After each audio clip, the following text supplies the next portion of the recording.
Hi everybody, it's me again, Charles Norman, Sports Solutions LLC. We are the creators of Athletic SOS. And so in this part of the series, I'm on number 16, I believe, on this one. We're going to talk a little bit about, should you go to, it's the end of summer, the beginning of summer, should you go to a camp, like the camp for the college? Should you play with your high school team? Or should you go and play the travel club circuit? Everybody asks this question every year at the beginning of summer. Most people have already kind of made their choice, but they're just trying to get some confirmation on how they should go about it. You're trying to get an athletic scholarship offer. That is the goal. You need the exposure, right? You need the college coaches to see you play, and you got to make a decision. You only have so much time during the summer. Which way do I go? I want to start off this one with the idea of it doesn't matter if you do it correctly. We're going to use that vein in this series. I've done this before, kind of walk through it step by step on what I would do. And so I'm going to do that. And then at the end of this, I'm going to give you some more thoughts. And that's kind of what we're trying to do in this series. It's going to be 52 of them. I think we're on number 16. Let's look at it. So if you have a school, let's say you're in the 9th, 10th grade, you're trying to figure out it. Before the 9th and 10th grade, if you're in the 8th grade or 7th, 8th grade, you're in middle school, you probably want to stay more local if you're going to play on a travel club program. And then you're not really going to be playing for the high school yet, so you're not there. So it might be okay for you to go and do a college, especially if you're in the 7th, 8th grade. I would say the 8th grade, if I was going to do this, I'm going to spend this money because those college camps aren't that cheap. But if you have a school, and here's how I would decide whether or not to go to the college itself. I have family members that played at that school, that for some reason they went to that college and they either played a sport there. It could be your parents, it could be a grandparent, it could be an uncle, a cousin plays for another team at the school. You have some connection with that school.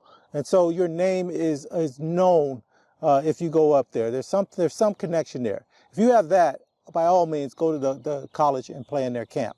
If you're in the 8th grade or something, and that is just your dream school, this is the school I want to go to. I want to make a name for myself. I would also go there, but you have to, if you're going to go to a college camp, you have to already be one of the really good player. You're going to have to sort of stand out. You're going to have to make a difference because sometimes when you're younger, you're not quite there yet. So here's the other thing you want to think about. If I go to high school next year, let's say I'm in the 8th grade or in my 9th grade, did I make JV or varsity, or did I make the Frost Soft team? Am I going to make the Frost Soft team, or am I going to be able to play JV or varsity? I think that's the difference. The only caveat I would give is this. If I'm in the 8th grade or I'm in the 9th grade playing Frost Soft, I'm going to get there the following year, that I can show progress, because you're going to have to go back to that camp at some point to show that your growth, right? So that college coach can be interested in you. So it's not a bad idea. It's just really, really tough there. Now, the second one, do I play for the high school? And this one I think is more of a hybrid. So if you are on varsity, or you're not on varsity, but you're playing for the high school and you want to get there. So you played Frost Soft. If you played Frost Soft and you want to play on the varsity, or you're in the 8th grade and you're going to that high school, you may be able to go. They may have a camp for you, but I'm just talking about the kids that are already at the high school right now. You do want to participate in any kind of off-season program, any summer program they have for weightlifting, you just want to get around the varsity kids. You want to get around those coaches. You want to see the system. You want to get into the system. And hopefully a lot of the kids will go towards the travel club route, and you'll be able to get in there and you'll you'll be able to grow. You'll be able to play with your teammates, your potential future teammates, if you're not already on varsity. If you're on varsity, I think you should give some effort to your travel club if you're on varsity in the 9th and 10th grade. On your high school team, if you're in the 9th or 10th grade, you should go and participate with them if you're on varsity, because you're looking for leadership position now. You want to go, you want to really mix in with the coaches. You want them to start putting some schemes in that come to you. And when you're playing in the summer, it's a little freer. You get to move around a little bit more. So a lot of times assistant coaches are the ones doing it. And so they want to get in there and they want to coach anyway, and they want to show you some things that they think they see, and they may not be necessarily the greatest coaches or trainer. Maybe they didn't play at the highest level, but that's where you get their respect on your hard-working things you're doing there. Travel club. Absolutely, you should play travel club. Now, to me, 8th, 9th grade, you're playing 9th grade, you're Frost Soft. 8th grade, you're still in junior high, you're getting ready to go into the 8th grade, or you're coming from the 8th grade to the 9th grade, you're already in the 9th grade. And you're going to be going to your sophomore year, or you're in your sophomore year, but you haven't made varsity yet, play travel club, but stay local. And when I say local, I mean regional. You can still do regional. You can still go and play, if you're on the West Coast, the East Coast, and the South, in the Northern, or even Central. Stay kind of local. I don't think you should spend that much money. If you're not on varsity at your high school, traveling the country is not doing you a whole bunch of good. Nobody knows who you are. You're not going to be in the big gym where the coaches are looking to see who they want to bring in at a college level. And when you get seen, you want to get seen as a varsity player, right? If you're trying to get exposure, because the college coach needs to see you compete against other college level players. That's really the bottom line at that point. And so if we went through all of that, that's kind of the way I would do it. And then if I'm a junior or senior, I have to go travel club anyway, because I'm trying to show what I just talked about, that I can play at the highest level against the best of the best. If you get to a travel club program, a lot of times they can play games, especially the best ones. If you're not a starter, if you're not getting a lot of playing time, like this is the top travel club team in your area, one of the top ones, and you're getting to play quite a bit, like they're sort of pooling the kids. This 5 comes in, that other 5 goes out, and they're just sort of, nobody's really the king of the hill.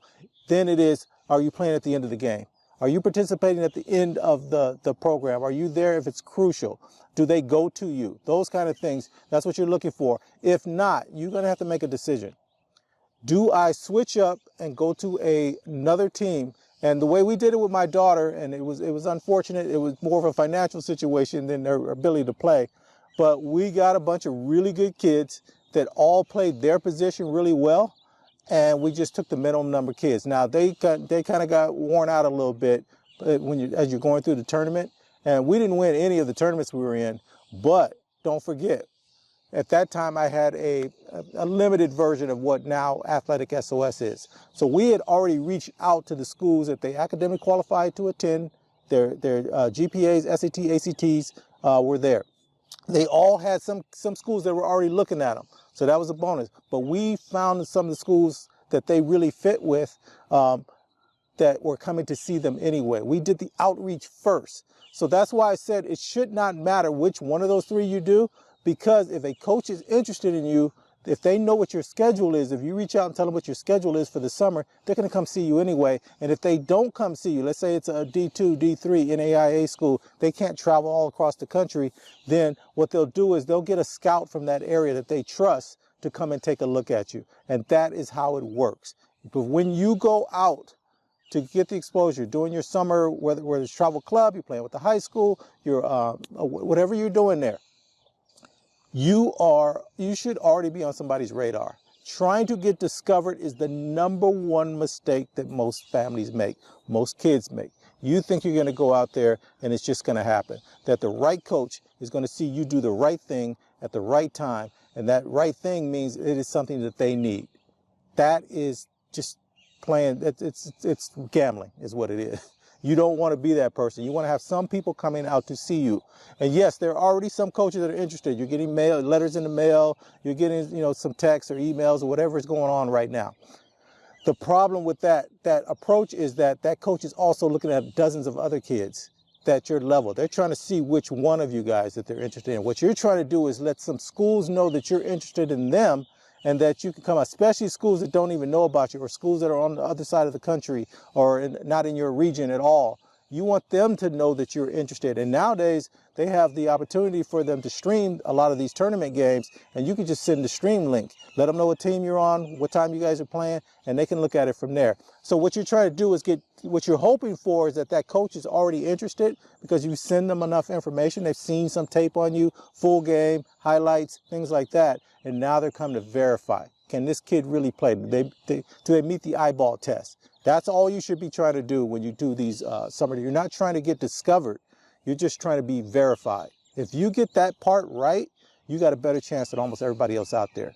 Because the odds of you doing the right thing, being matched up against the right people when that coach is there, is very, very difficult. All they want to see is that you can play the game at the right level. If you get to that, you've got it made. You got the best chance out of everybody else out there. So to me, that is my opinion on how you want to do that. Now, what we do in these, and this is why I have fun with these, is I try to say the people that are going with us, that are going to be following Athletic SOS, they're going to be using Athletic SOS. We want to go one step past that. And so here's the other little piece of this thing. No matter what you're trying to do, whether you're working for somebody, you're a salesperson, whatever you're doing in your life, there's two things that get you in the door for whatever it is. One is, do they want what you do, or do they need what you do? So which one of those are you in? Which bucket are you in? There's a college coach over there. No, you're the college coach, and you're sitting there. What do you want more? Do you want, you're looking for certain kids, you got a position, you got something, are you looking to fill a need, or do you think you're looking for something you want? You're looking for this type of player that's going to come to your program. And so you need to fill one of those buckets. Which ones of those buckets do you fill? And this is why I make such a big deal, and everybody gets on my case about this, that you're playing a game that's natural to you. One of the things you guys will find out in life is that you can go watch something like a sporting event, and you can see, especially with the younger kids, you can see this kid can play this game. It just comes natural to them. But there's another piece of this that you could have, and it is that you're known for something. You have a reputation for something. Your nickname kind of falls into that. Somebody asked about you and they said, oh yeah, that kid can X, Y, Z, whatever it is. Great defensive player, really smart player, really a hustle player, really a offensive juggernaut, right? Unstoppable. Whatever it is, you've got some sort of reputation that is held on to when people mention who you are. So you need to figure out what that is. And if you can do that, then it sort of translates, you sort of get the benefit of the doubt, because why is everybody saying this about you if it's not true, right? And so people could start to see it, they'll pick up on it, and they'll pick it up. You may not be that much better of a defensive player. You may be really good at offense, but be weak in some other area. There's a lot of stuff that's going on there. But once you get a reputation, people just run with it. I don't know why, but if you can get that helps you out college, because that college coach is still sitting out there. They're still sending scouts out. The scouts are hearing it too. Oh, you know, that kid is X, Y, Z. And so if that's what that school wants or needs, then you kind of elevate yourself. I hope that makes a little bit of sense on what I'm trying to get across to you. Get a reputation, get known as something, whatever it is. And then here's the other little piece I want to throw out for the people that are doing this. You gotta know who you are. One of the interesting things about me, even at my advanced age here, is that I'm always surprised about how many adults don't know who they are. And for a young kid, you know, people doing this are from what, 13 to 17 to 18 years old. You're not going to know who you are. I mean, I think I knew in my 20s. I figured out my thing. But what you can do at this age right now is you can set standards for yourself. I had this back in junior high school. That's why I didn't worry about peer pressure and things like that. I set standards for myself, the things that I am not going to do and the things that I'm going to try to make myself do. I know my weaknesses, I knew my strengths, but I set a set of standards for myself. And I may have gotten this from my dad more than anybody else.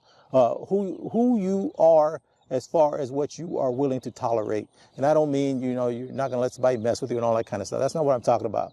I'm talking about self-discipline. It's the most difficult thing you can do in this world, is have self-discipline. And it's the one thing that can give you the best chance to have a remarkable life, a remarkable life. And I like to say remarkable more than successful, because I don't know what success means to everybody. It's different for everybody. But if you want to live a remarkable life, you set a set of standards early on. And I used to tell this to my kids all the time. You should be the kid. You're with a group of people, your friends, your teammates, whatever it is, and they want to do some nonsense.